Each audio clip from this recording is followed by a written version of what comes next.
Hello, geeks. This is Brian Kui from medicalcodinggeek.com. And in today's video, I am going to share an interview I did with an HIT student who is about to go into the HIT program. And this turned out to be a nearly 3 hour interview. So the student's name is Norma. I thought her name was Mia, but her name is Norma. And she approached me after trying to find other professionals to help her with an assignment. And so when she reached out to me, I said, okay, I'll do it, but you have to be on Zoom and I have to record it. And it would be great if I could share this on YouTube. So she agreed. This portion only, it took about 30 minutes.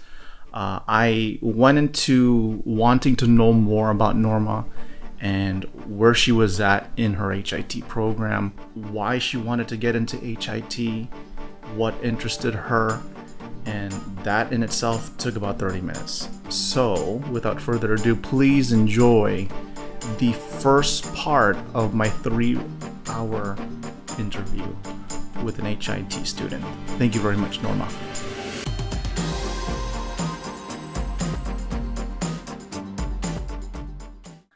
Let's see. Let's go ahead and get started. So your name is, I can say your name, right? Norma, is that okay? Yeah. Okay, Norma. Yeah, without the H. Without the H. Okay, so Yeah. Norma. Well, I called you Mia on That's Instagram. just how I have it on Instagram. On Instagram. And for those that are watching on YouTube, this is Norma. She reached out to me on Instagram, right? On Instagram. Right. And she watched the previous video of the student who had, I guess, reached out to me. I forgot what it was. What was the scenario? I think it was a student. Oh, yes. It was a student just asking questions about the industry. And I actually gave her somebody, I referred somebody to her, actually my own boss that I had interviewed on a podcast. And I referred her, I think his name is Andrea, to her, Sabita, and she helped her out. And you watched that video. Right. And you saw as a potential opportunity and you reached out to me. Now, what's very interesting about your situation is that you're doing this. Well, let me take a step back. In Andrea's situation, she's doing this in her second semester in the HIT program. Nice. Your situation is different because you're doing this before you can get into an HIT program, which I find very interesting. So why are they doing this? I'm looking at the what class is this, by the way? This probably wouldn't be like a health information technology course. This looks like a health services type of course. So why are they doing this as a prerequisite for you to get into the HIT program? That would be my question to you. Yeah, so this class, Survey of Medical Terminology, it's a prereq for the program. Oh, interesting. So it's one of the classes that I need to take before I actually get into the program. Mm-hmm. So the professor, that's the assignment that he gave us to interview someone in the career that we wanted to do. Oh, interesting. Yeah. I did not know that. So this is more like a survey of medical terminology. So this is a medical terminology course. Okay, I get it now. Okay, that makes sense. Yeah. So another question that I have before you start asking me questions is, how are you finding the course, like medical terminology? What are you getting out of the course so far? Have you just started, or are you in the middle of the We're halfway. We're halfway now, and it's a lot of work. You do have to remember like a lot of prefixes, suffixes, a lot of like breaking up the word and trying to plug it in and figure out the roots and stuff.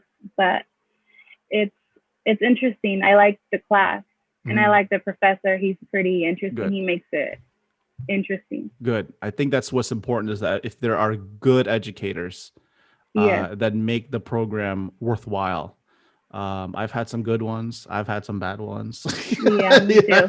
Me So too. you'll get a mix. Another question before you start asking me questions is, why are you interested in health information technology? Now, this is an associate's program, or is this a bachelor's program? So the HIT, Health Information Technology, is an associate through my college, Mm-hmm. and I have like looked into it a little bit more, and I can get a bachelor's in HIM, Mm-hmm. right? Yes, correct. But I think they might not be offering it right now at my college, so Okay. I would have to pursue that somewhere else. Okay. That's a So the possibility. reason why I wanted to get into it was because I was originally in the route towards the nursing program, Interesting. and I realized, and I'm grateful that I realized it before entering it, but it was just, I realized that it wasn't for me. I realized that I was going down a route where I was mainly thinking about the money. I Mm. realized that I made that decision, and I thought in my head, I was like, why am I really taking this nursing program? Mm-hmm. And the only thing I could think about was the money. And I was like, really? Did I really just make this decision just for the money? Yep. And so taking physio, taking bio, I realized how much work I had to put into those two classes. Mm-hmm. And it took a lot away from my kids. I have two kids, Yes. two Yeah. young kids. Mm-hmm. And just seeing that, and then seeing that I had to enter a program that was going to be from early in the morning to late in the evening, and still come home and still have to like basically hit the book Mm-hmm. and stay on top of my game, I realized that that wasn't something that I could do. Mm-hmm. And on top of it, still dedicate time to my kids. So just Yes. taking those two classes, it took a lot of time away from my kids. Yes. Mm-hmm. So that was just, I was like, I don't think this is something that I can do. This isn't, especially if it's something that I'm making a decision because of money. Money isn't gonna make me happy, you know? Right.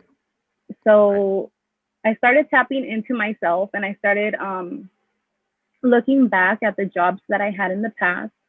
And I realized that most of the jobs that I had that I enjoyed, that I lasted very long in, while they weren't in the medical field, they weren't related to the medical field. I did see that I had leadership roles in those jobs. I did like to communicate with different departments. I like to help out people. I like to show them the ropes to things. You know, I like to um, do the system, and how I did inventory for 10 years, and I had to use a lot of different programs. I had Mm-hmm. to learn a lot of different codes as well Mm-hmm. for the company. True.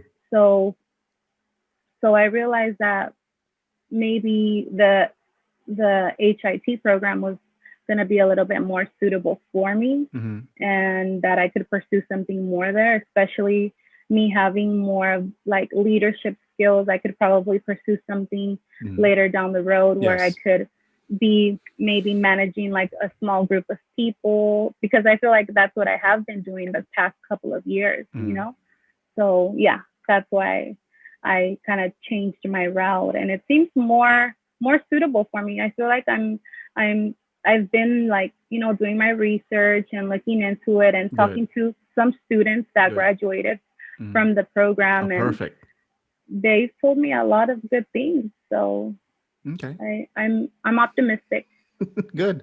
I'm glad you mentioned about the nursing part, because um well, yesterday I tried to do a live stream on YouTube, and for some reason it did not work. But the biggest thing, as you could see on this board, on this board over here, right? I bit the last video that I did was where I looked at a LinkedIn profile, and it was a question that said, I'm about to graduate with my HIM degree, and I'm now wanting to go into nursing or respiratory therapy. Mhm. And in the video, I was like, well, would you want to do that? And you brought up a very good point, because it brought what you said about your kids, your family, your time, brought in a lot of, at least my experience with my wife, because my wife did the same thing. She graduated HIM, and then like immediately like, oh, um with what she was doing as an accountant, a staff accountant for like a property association, the money wasn't comparable. So she Mm. made the move truthfully because of money, right? So we Right. had a family. We had a family when we both graduated. We were just starting a family. So we were in a certain situation. Now, it may not be the same situation for that person who posted that question, but it was my situation where, and my wife's situation, where Mhm. she made a change to, I'm just going to do nursing because I think it would be better for my family. And she had to ask me, like, I have to not work, which is the biggest factor. Like that was the thing that when I read that post, that immediately came into my mind. Why, if you finish your HIM program, get into work. Get into work, get the experience, get the exposure that you would get Right. regardless. And why would you do that and then continue, unless that person was not working to begin with, which in that case, it wasn't that case. She's been in the field for so many years.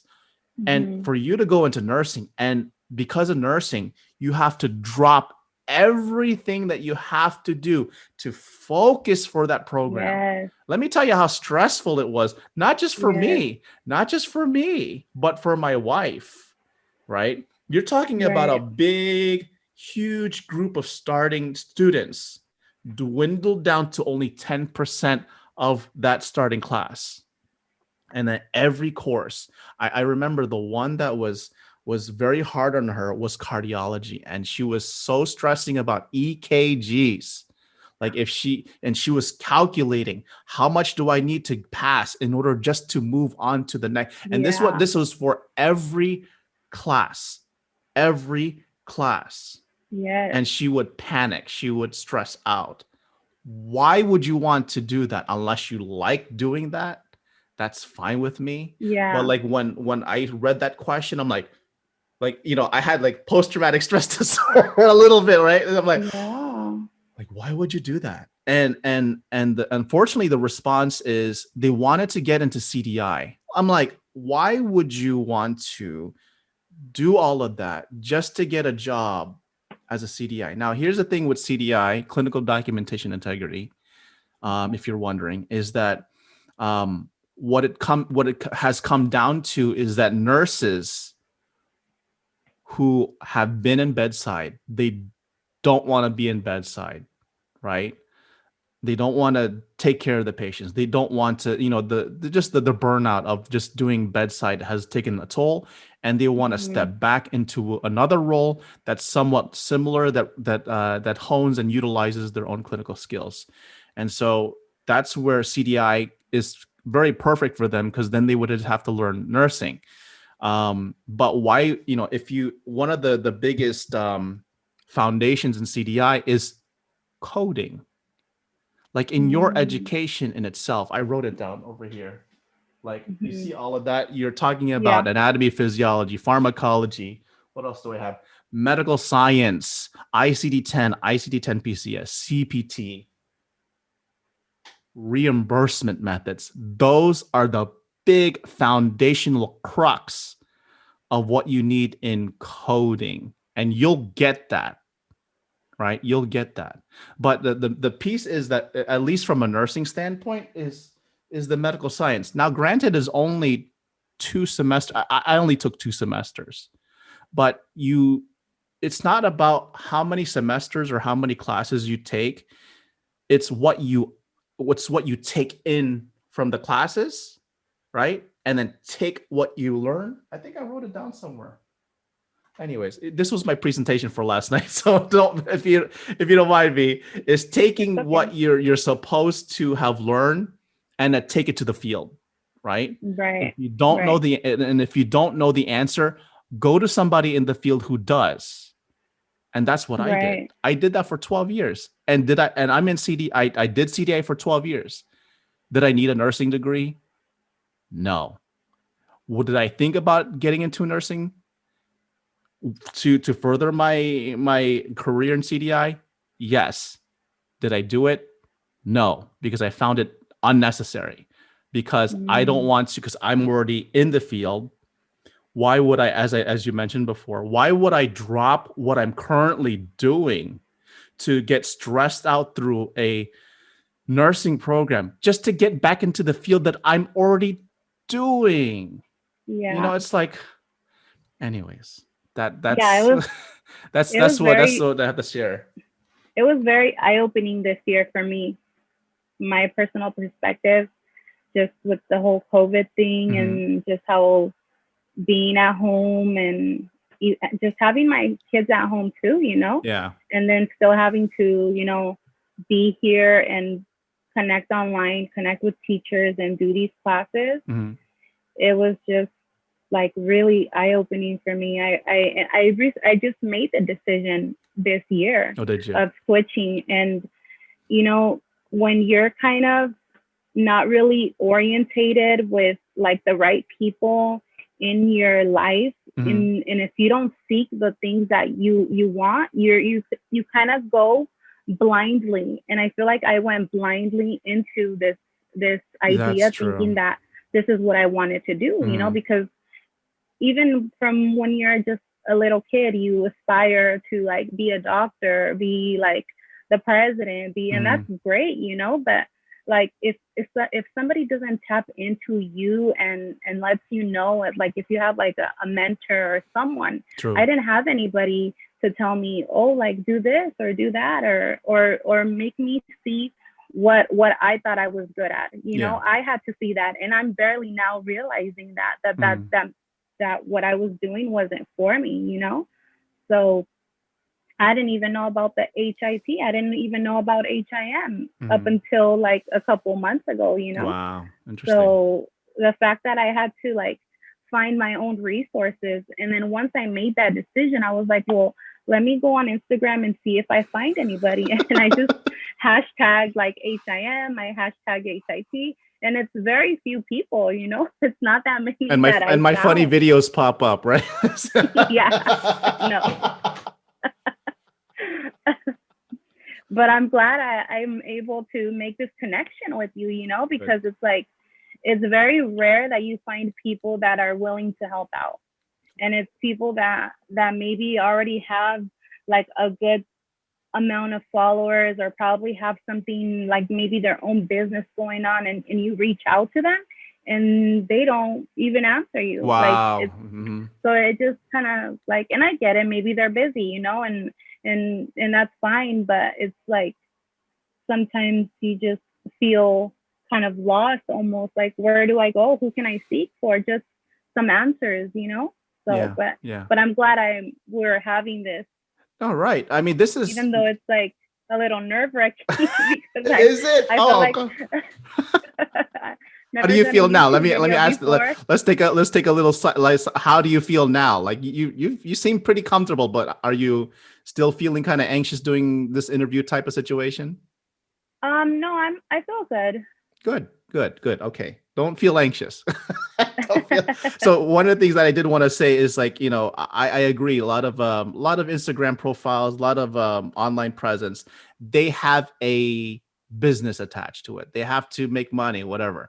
Me, my situation, I have a full-time job. I'm making okay money, right? This is just a way for me to give back, right, to the community. Now, if it makes money, okay, all right. I'm not Yeah, trying to be rich off of this, but I find it right, like, especially with the issues with COVID and all of that from 2020, I had nobody to talk to. Like I was such when I used to work in the hospital for 12 years, even longer than that, because I was with the same healthcare system. Longer than that, I would be commuting. Hey, what's going on? Good morning. Talk about, hey, what's going on with your family? Hey, that type of stuff, connecting with people. And so right, when I had left to go to a remote job and move over here to Central Florida, because I'm originally from Miami, and I moved here to the Orlando. I'm literally two exits away from Disney World, right? So Oh, I moved right cool. over there, and it was a big transition for me because when I used to work on site, it was great, and then now I'm remote, and so there's a certain like adjustment that you have to have when you transition from remote. So when I created Medical Coding Geek, the idea was like, look, let's just focus on the people like yourself, which is great because for whenever I ask people, hey, you want to get on Zoom, you want to get on, oh no, no, no, no, like for your interviews, like, oh no, no, here's the questions, just answer it, and Oh, then that just answer the questions. I'm just gonna complete the assignment. I'm like, like, and when they leave the field, when they finish, they graduate. It's like when they get to the interviews, they're super nervous, right? I would rather yeah. you be nervous now, No. be nervous now, get this out of the way, because if you continue to practice and once you reach the interview process, it'll be just like this, right? I've Right. interviewed so much to the point where it's not an interview no more. It's like, hi, how are you doing? Let me tell you a little bit about myself. Let me answer some of your questions. Do you have any questions for me? I may have questions for you. I learned how to do this for the past 3 years, podcasting, interviewing. I think this, if you, it may be one of your questions here. I may re-answer it again. But if you ask me what is the one biggest skill you need to have, communication, Yes. interpersonal communication. They won't teach you that in the school that you're going to. But if you learn how to tap into that through your assignments, Mm-hmm. it'll make a big difference in your course. Anyways, let's not Yeah. go ahead. When I had to see the assignment from the professor, I was like, okay, what am I gonna do? Like, do I just walk into a hospital and tell them that if they have any like I didn't know what to do. I was like, For this what am I assignment, gonna do? right? Right. Wow. So I mean, everybody made it seem like, just walk in there. I mean, it doesn't hurt to try. And yeah, No, they it were doesn't hurt. right. It Like doesn't hurt. the worst they could say is no, and that's it. Like you Yeah. just go to the next person. Yeah. So that gave me relief. But just my first thought was like, oh God, they're gonna think I'm weird. I'm gonna walk in No, here and I'm no. gonna like, Mm-mm. and I'm like, oh God, just already thinking bad. No, that's But the worst thing that can happen. Yeah. I honestly think that this is something good. I think that this is Good. something that will honestly benefit me. Mm-hmm. I think that, like how you said, that starting this before I even enter the Mm-hmm. program is gonna teach me a lot, and I'm gonna maybe make connections with people Good. who later down the road might help me out. Mm-hmm. I never know.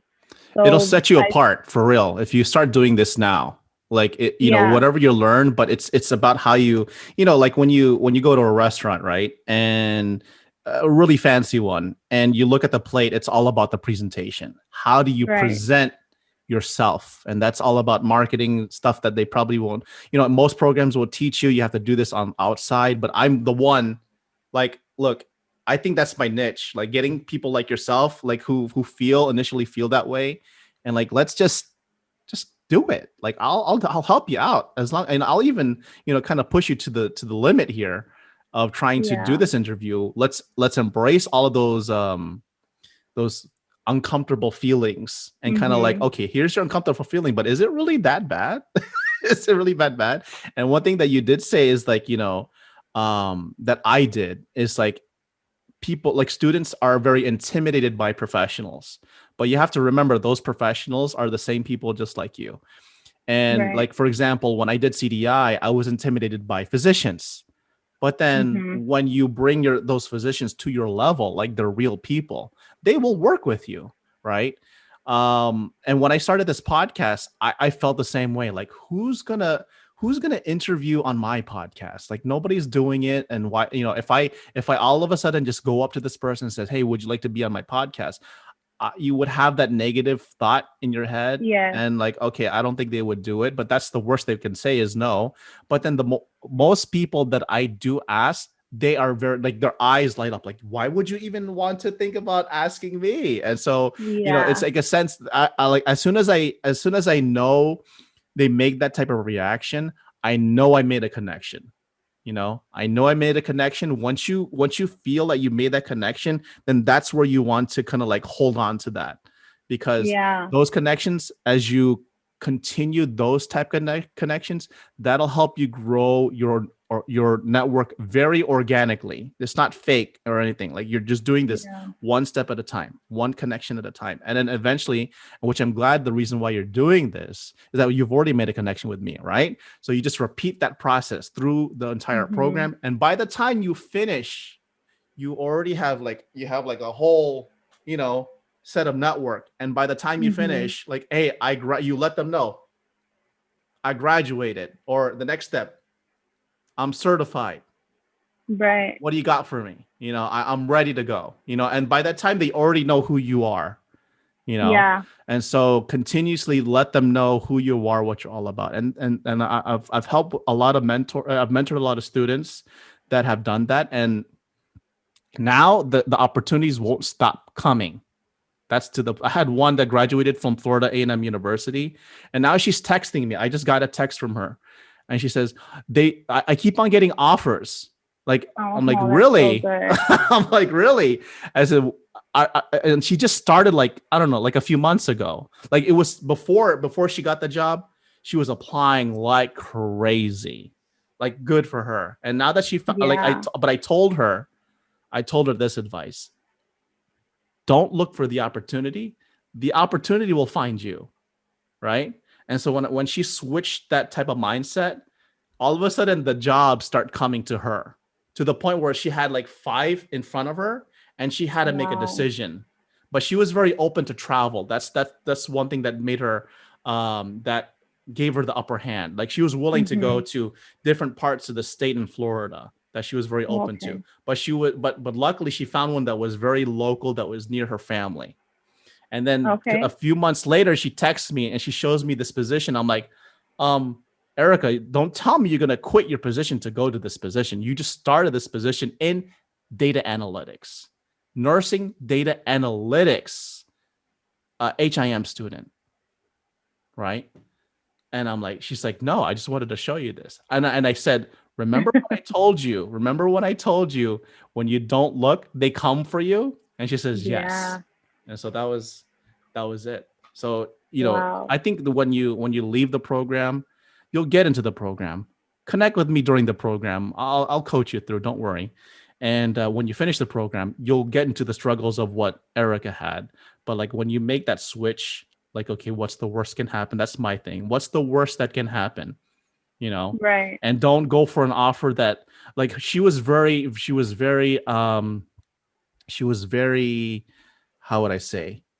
Like, how kids are very nitpicky with their food. She was very nitpicky with her position that she desired. I'm like, Yeah. don't get so nitpicky on it, because if you're going to focus on that one position, you're not going to get it. Be open, allow yourself other opportunities, even the opportunities that you did not want, because you never know, if you get into that opportunity that you did not want, is something that ultimately down the line may make your own career, because that happened to me. That happened to me when I left the program. When I graduated, medical coding was not on my horizon list. It was not on my top of my list. It was on the bottom of my list. But then when the coding opportunity came to me, I'm like, okay, whatever. Let's just do it. And I've You been, were still willing to yeah. try it I'm though, like, right? what's the question I asked myself? What's the worst that can happen? Right. What's the worst that can happen in a position that I didn't feel like I wanted to do? Maybe eventually down the line, I may like it. Maybe eventually down the line, I don't. I'll make a decision down the line. But I stuck with it for 12 years. And now I'm continuing on through the process as an auditor. I'm working from home, making good money. So it's Nice. like, that's what's happening here. All right, let's get to your interview. MedicalCodingGeek.com